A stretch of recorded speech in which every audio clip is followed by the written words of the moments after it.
মাছ ধরার নিষেধাজ্ঞা শেষ হলেও নদীতে কাঙ্ক্ষিত ইলিশ মিলছে না। জেলেরা নদীতে গিয়ে হতাশ হচ্ছেন। এ বিষয়ে আরও জানাতে বরিশাল থেকে যুক্ত হচ্ছেন সহকর্মী আলামিন।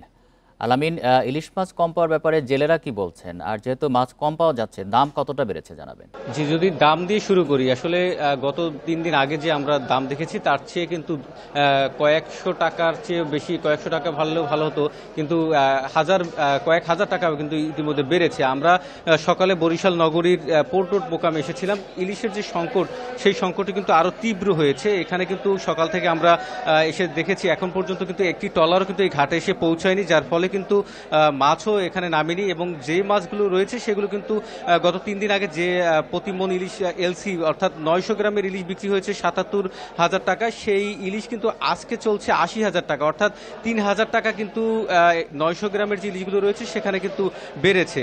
এর পাশাপাশি 1 কেজি যে ইলিশ রয়েছে সেটি কিন্তু গত সপ্তাহে আমরা 87,000 টাকায় বিক্রি করতে দেখেছি প্রতি মন, সেখানে কিন্তু এখন 90,000 টাকা প্রতি মন বিক্রি হচ্ছে। এছাড়া 1200 গ্রামের যে ইলিশগুলো রয়েছে সেগুলো গত 3 দিন আগে আমরা দেখেছি 94,000 টাকায় বিক্রি করতে, সেটি 1,000 টাকা বেড়ে কিন্তু 95,000 টাকা দরে বিক্রি হচ্ছে।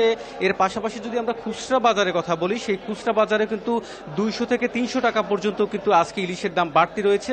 সেখানে 1 কেজির ইলিশ কিন্তু প্রায় আপনার 2250 টাকা কেজি দরে বিক্রি হচ্ছে। 900 গ্রামের ইলিশ বিক্রি হচ্ছে 2010 টাকা, 1200 গ্রামের ইলিশ বিক্রি হচ্ছে 2400 টাকা, এবং 500 গ্রামের যে ইলিশ রয়েছে সেটি কিন্তু গত 3 দিন আগে আমরা দেখেছি 1600 টাকা বিক্রি হতে, সেটি কিন্তু 1750 টাকা দরে বিক্রি হচ্ছে। আমরা ব্যবসায়ীদের সাথে কথা বলেছিলাম যে আসলে ইলিশের দাম এত দ্বিগুণ হওয়ার কারণ কি। তারা যেটি বলছেন যে আসলে গত কয়েকদিন যাবৎ বৈরী আবহাওয়া এবং সমুদ্রে 3 নম্বর সংকেত চলছে, এরপরে নদীতে 1 নম্বর সংকেত দেখানো হয়েছে, সেই কারণে কিন্তু জেলেরা মাছ ধরতে যেতে পারছেন না, যার ফলে কিন্তু ঘাটে মাছ আসছে না। যে পরিমাণ মাছ এখানে এসেছে সেই মাছের কিন্তু আসলে দাম বৃদ্ধি পাওয়ার কারণে কিন্তু আসলে এখানে এই একই অবস্থা, একই চিত্র তৈরি হয়েছে। আমরা জেলেদের সাথে কথা বলেছিলাম, জেলেরা বলছেন যে আসলে তারা যে মাছ ধরতে যাবেন সেই অনুকূল এখনো পরিবেশ সৃষ্টি হয়নি, যার ফলে বরিশালের যে নদীগুলো রয়েছে সেখানে মাছ পাওয়া যাচ্ছে না।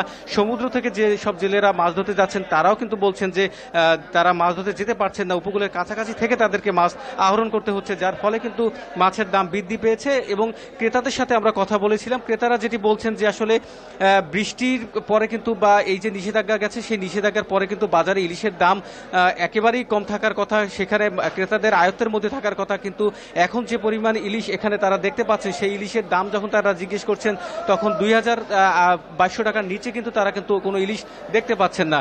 সেক্ষেত্রে তারা বলছেন যে ইলিশ তাদের ক্রয় ক্ষমতার বাইরে চলে গেছে, যার ফলে তারা ইলিশ কিনছেন না। এবং অন্যান্য যে মাছগুলো রয়েছে, ইলিশ না থাকার কারণে কিন্তু ঘেরে চাষ করা যে মাছগুলো রয়েছে সেই মাছেরও কিন্তু দাম বেড়েছে, এমনটাই বলছেন এখানকার যারা ক্রেতা আসছেন তারা। এবং আমরা ব্যবসায়ীদের সাথে কথা বলেছি, ব্যবসায়ীরা বলছেন যদি এইভাবে চলতে থাকে সেক্ষেত্রে কিন্তু তারা তাদের যে মাছের পিছনে যে ইনভেস্ট করেন, যে টাকা তারা খরচ করেন, সেই টাকা তারা তুলতে পারবেন না। এবং জেলেরাও বলছেন যে আসলে এইভাবে যদি চলতে থাকে তাদেরও একটি সমস্যার সম্মুখীন হতে হবে।